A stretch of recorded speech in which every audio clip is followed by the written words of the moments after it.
Good evening and welcome to Eagle Eye News. I'm Zeke Walters. And I'm Jared Dillard. We begin tonight with breaking news, first reported by WBRC, that former Auburn head football coach Pat Dye is being sued for unlawfully detaining an individual after Dye caused a wreck in Macon County. The lawsuit asks for a trial by a jury and seeks compensatory and punitive damages. Dye denies holding the man against his will. Two teenage boys lost their parents Saturday night after their father shot and killed their mother and was later killed by an officer's gunshot to end a 4-hour standoff in Smith Station. An initial investigation revealed that after Daniel Murphy shot his wife, Erica Murphy, with a shotgun, he sent his 18-year-old son to take her to the St. Francis Hospital. When officers arrived, Murphy threatened to shoot the officers and they set up a perimeter around the house. During the 4-hour standoff, Murphy's 15-year-old son was unarmed and in the house, making the situation a difficult one for the officers. When Murphy aimed a weapon with a laser device attached to it at an officer, the officer engaged and took the fatal shot, ending the 4-hour standoff. Also in Smith Station, another man was killed when his brother-in-law shot him in the head after an argument. Officers received a call during the standoff with Murphy to head to the Ramirez residence, where brother-in-law Jose Ramirez was arrested at the scene and charged with murder. Prior to Sunday night, the last time it rained in Auburn, Opelika area was on September 26, when a few spotty showers passed through the area. Since then, crops and properties have suffered a drought and the harsh conditions that it carries. The southeastern region is facing a Category 4 drought on the drought monitor, according to the National Weather Service. The drought monitor goes up to 5. The area is also about 8 inches below the rainfall average this year. With October being the driest month of the year, rain is still not expected within the next few days. Farmers within the area are putting their livelihood on cotton right now, as that is one of the few crops that can withstand the drought. And with this drought, locals are asked to obey the no-burn order to ensure wildfires don't spread through the area. The no-burn order means bonfires and burning leaves can lead to residents receiving a citation from the city. Residents are also advised to not throw cigarette butts out of the window, as one spark could start a wildfire in these dry conditions. With fall break behind us, Eagle Eye reporter Lauren King went out to see what students around campus had planned this weekend. Hi, this is Lauren King for Eagle Eye TV, and I went around and asked students what they were doing for fall break. All right, I'm going to a haunted house with my girlfriend. Fall break, planning on going to like 3 haunted houses, and I plan on going to the Purge for Halloween. I'm actually spending my whole break in Troy. It's their homecoming. I've never been there before. I have a lot of friends from high school who go there, so I was gonna go to the game, socialize, and just spend my break there. Right. I'm going back home to be with my family in Birmingham, Alabama. Once again, this is Lauren King for Eagle Eye TV. You know, one day for fall break just wasn't enough. We had one day, I didn't even notice, to be quite honest. I mean, it just flew by right like that, like a normal weekend. I mean, honestly, I need a break from my break. You and me both. Coming up, Caroline Scott has the latest on how Auburn is getting into the Halloween spirit. You're watching Eagle Eye TV on Channel 6. This is a place where it only takes a second to imagine your future. Grasp a new concept in class. Inspire a child's curiosity. Discover a real-world solution. Seize an unexpected opportunity. There goes Davis! This is where you gain the preparation, confidence, and determination to succeed. This is Auburn.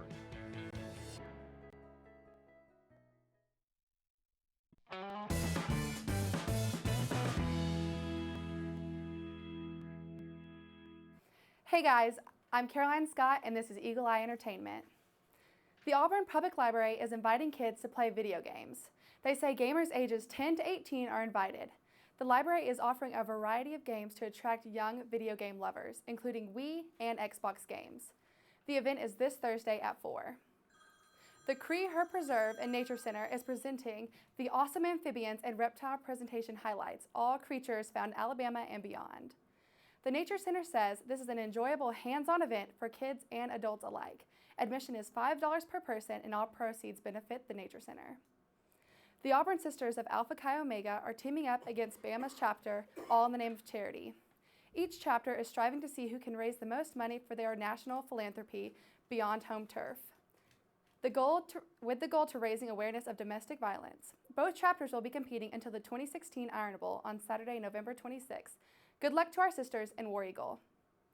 Auburn students will get the chance to show off their singing ability. Tomorrow evening, University Programs Council is hosting an open mic night at the Student Center Starbucks at 7. All interested talent is encouraged to sign up to sing at 6:45 before the show begins. University Programs Council is also helping Auburn get into the Halloween spirit this week. Coming up first, UPC is presenting a movie on the green space. They'll be showing Suicide Squad Wednesday evening starting at 6. Then, Spooks and Stripes will take place Friday night beginning at 7. This yearly event allows students to explore the newly haunted Student Center through a haunted house, pumpkin rides, and crafts. For more entertainment news, be sure to follow us on Twitter at Eagle Eye TV. Also tune into The Scoop Wednesdays at noon right here on Eagle Eye TV. Up next, we will take a look into the world of Auburn sports. You're watching Eagle Eye TV, Channel 6. The 2016 elections are right around the corner, and registering to vote is easier than ever. SGA is dedicated to encouraging students to exercise their right to be politically active and maintaining a positive campus political environment. We are asking all Auburn students who are over the age of 18 and who are citizens to register to vote. As students about to graduate from college, it is imperative that we take action today to ensure a bright future for our country. And the best way to do that is by voting. Auburn SGA has launched our Voters Registration Initiative, a project aimed at encouraging students to become politically educated and engaged. Our goal is to register over 1,000 students, and we can't do it without you. We are partnering with campus organizations in a nonpartisan effort to register as many students as we can by October 24th. Throughout this month-long process, we'll be hosting registration drives where you'll be able to register and we can answer any questions that you may have about the voting process. To learn more, log on to auburn.edu/SGA to find more information about upcoming registration events, state-by-state guidelines on how to register, absentee ballot information, and more. And on November 8th, exercise your right and vote. AU votes. AU votes. AU votes. AU votes. AU votes. Seasons on their final stretches, seasons just getting started, and national rankings all around. My name is Casey Cooper, and this is Eagle Eye Sports.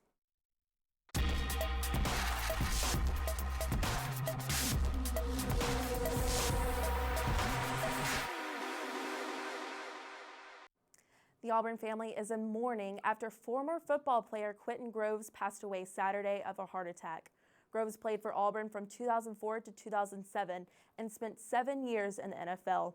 He was drafted in the second round by the Jacksonville Jaguars. At Auburn, Groves was a two-time All-SEC defensive end and is tied as Auburn's career sacks leader with 26. Groves was 32 years old. Auburn football has moved up in the AP poll to number 21. After a week of relaxation, the Tigers have now set their sights to take on Arkansas this Saturday in Jordan-Hare Stadium. The defending national champions Equestrian defeated Texas A&M Saturday afternoon. The team is 3-1 as they welcome in Alabama this Friday. Fall softball opened up play over the weekend, defeating Wallace Community College, Mississippi Gulf Coast Community College, and Daytona State Community College. Softball continues their quest to the Women's World College World Series on Friday, playing a doubleheader versus Wallace State Community College Hansville. Soccer has now won 6 straight games. The 13th-ranked Auburn Tigers took down the 12th-ranked Arkansas Razorbacks Friday night in a thrilling fashion by scoring 3-2.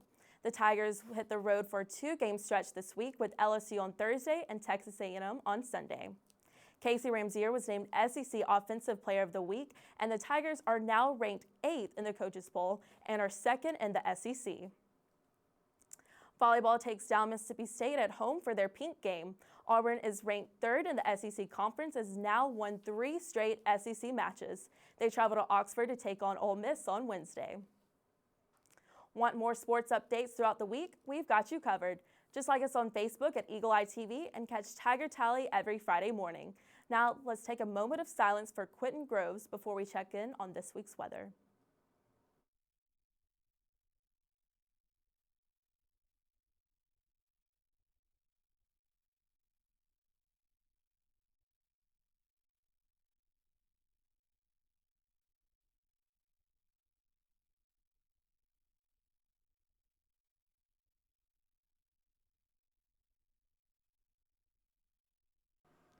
Hi, I'm Kaylee Bishop with Eagle Eye TV, and this is your local forecast. Tomorrow morning, we're going to start at a temperature of 72 degrees with a humidity of 78%.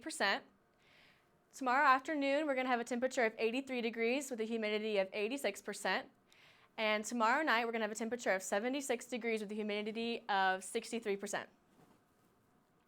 Here's your 5-day forecast. Monday, we're going to start mostly sunny, high of 85 with a low of 62 degrees. Tuesday, we're going to have sunny weather with a high at 88 degrees and a low at 59 degrees. Wednesday is going to be sunny. We're going to have a high at 88 and a low at 62 or 61 degrees. Thursday is going to be partly cloudy. We're going to have a high at 84 degrees and a low at 61 degrees. And then Friday, unfortunately, is going to be partly cloudy, but the high will be at 74 degrees, which is not too bad, and then a low at 49, which will be good. You'll get some sweaters. It'll be nice fall weather. Here is our United States map with forecast temperatures for tomorrow. New York City is going to be about 83 degrees. Auburn is going to be about 88. Dallas is going to be 90 degrees. And then Salt Lake City is going to be 56 degrees. Here's our local area. Auburn, of course, is going to be 88 degrees. Columbus, Georgia is going to be 89, so right around our temperature. And then Montgomery is going to be 89 as well. And that's your local forecast. I'm Kaylee Bishop with Eagle Eye TV. See you right after this commercial break. Auburn Guides is your guide to Auburn University. You can access schedules, create your own to-do lists, interact with friends, and always get the most up-to-date information. The Auburn Guides app gives access to information on the go so you never miss out. Auburn Guides is available for free on the Play Store and Apple App Store.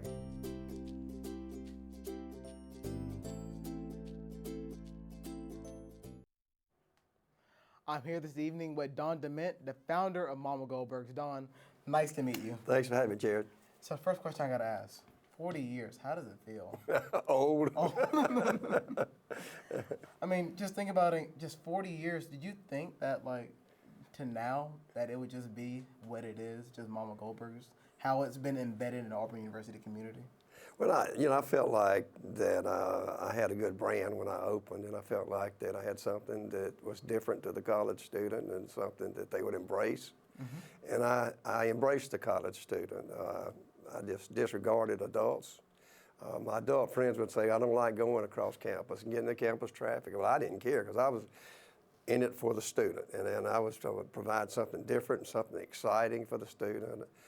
Back then, you probably don't even know how to do it now, but they cash checks, and 90% of the purchases were the checks, and I never asked them for ID or whatever. I just took their checks, and I would cash a check up to $10 if they were a student, and if they needed more and they were a regular customer, they would get more. So I was just here for the student. I know earlier outside we talked about how a couple of times, especially with the band, you would go out there and serve some sweet tea. So is there any other times where you just went out there just trying to better the community, just handing out some sweet tea, free sandwiches, anything like that? Oh yeah, well, like you said, there was the band, and I would give them the band practiced across the street from Momma Goldberg's then, and I would give them the free tea. I give them half-price sandwiches, and then they would start in August, and school wouldn't start to mid-September, so they were out there in that heat a long time, and I tried to make them comfortable, and they appreciated it, and they remained customers all year long. So the university, they've really embraced you and your restaurant, Momma Goldberg's. 40 years later, both still going strong. I mean, you felt like the university has taken you in, kind of cradled you, taking care of you? Yeah. Well, I embraced the university. I did things like go into the fraternity houses and take my steamers and make them sandwiches for $1, just so that they would become familiar with my product and familiar with me, familiar with Momma Goldberg's, and that I wanted to be their friend. We did projects. If they had like a fundraiser, they'd come in on a certain day, and half of their purchases would be given back to their project, whatever it was, and that was very well received by all the fraternities and the sororities. We fed the rushees. The girls would bring all the rushees by, and it was really easy. I'd give the girl that brought them by free sandwich, and they'd bring 25 girls. so it was a real sweet deal for me, and then they got a free sandwich. So I always walk by and I'm thinking, I wonder where they got the name Momma Goldberg from. Can you tell me how you got that name? Well, it's a kosher style. I mean, we've basically gotten away from kosher style, but originally it was a kosher style, which meant it was a Jewish type restaurant. We had corned beef, had tongue when we first opened. We had some lox and bagels and a lot of Jewish products that really didn't go over with the Gentiles. And so I started looking around, and when we came up with a name, and I'm thinking, Goldberg is a very good Jewish sounding name, but we got about 8 or 10 Jews in school, and there's no synagogue, and so I better soften this up a little bit. So I put the mama in to soften it up to the Gentile student, and student gets in trouble, he ain't calling daddy, they call him mama. And so that mama really is a soft, sweet name for the student, I felt like.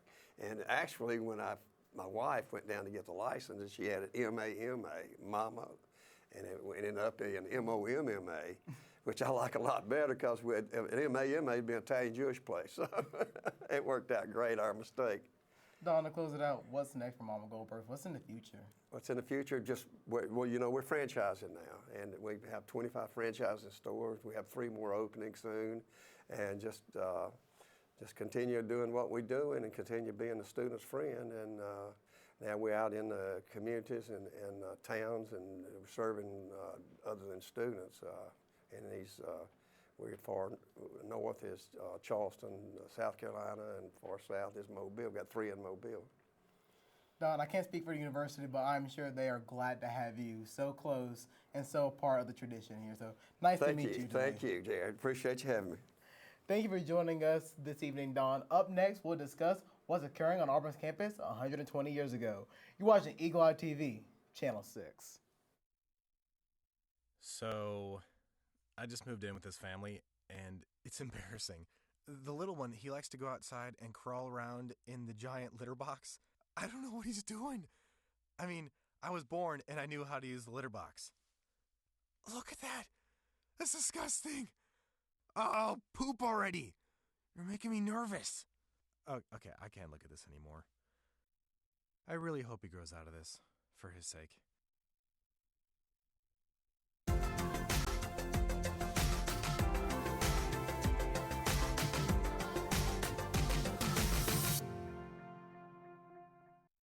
This week in Auburn history, we go back 120 years ago to when Toomer's Drugs first opened in 1896. It began as a small business on a mostly deserted street as a drugstore for students on campus. Sheldon Toomer, a halfback on Auburn's first football team, received a loan for $500, which allowed him to open Toomer's Drugstore.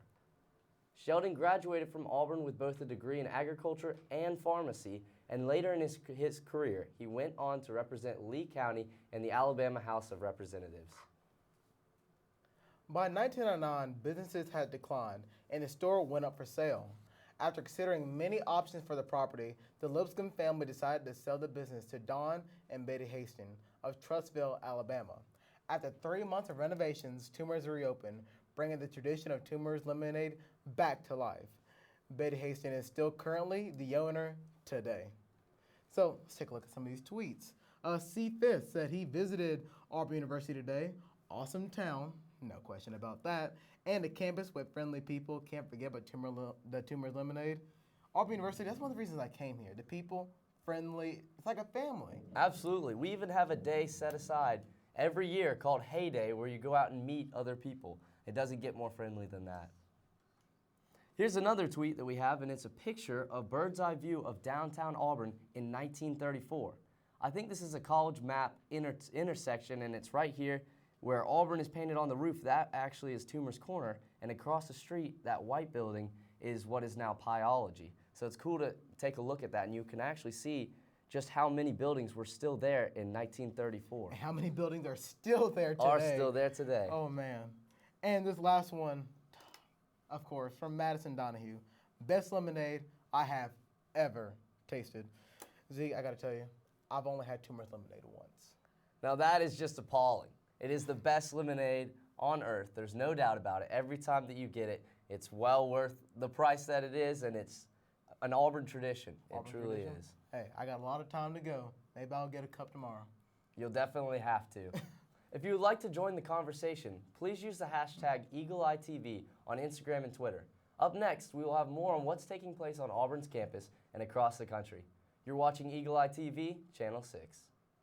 I hope that you've been able to learn a strong work ethic surrounded by character, integrity, perseverance, so that when your 1 second comes, you'll be prepared for it. Chris Davis. 45, there goes Davis! Your 1 second, our 1 second is now. And our lives have been guided by the principles of one of the greatest academic institutions in the country, Auburn University.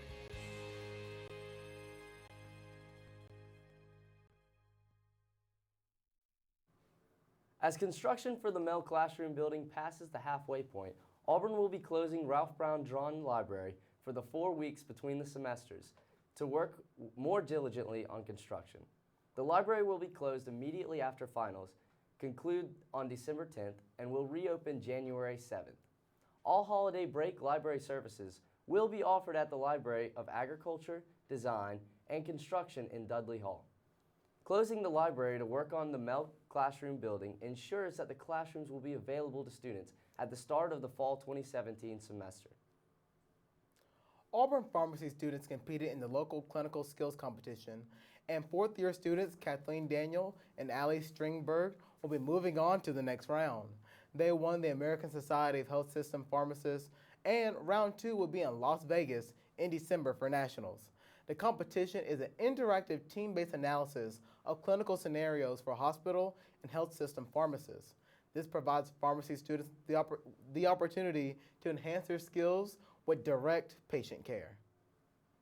Auburn University's Career Center helps students choose majors, set up job interviews, and complete resumes, and more.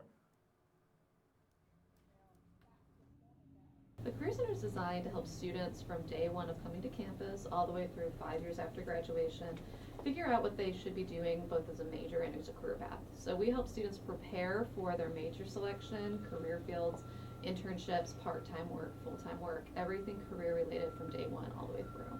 Well, I've been very undecided about my major lately, and they've helped me find some of my passions and what I want to do in my life. It's probably one of the best tools I've used on campus so far. For first-year students, we really help them with kind of choosing a major and helping them figure out how to prepare for career paths and how to kind of do the research they need to make that decision.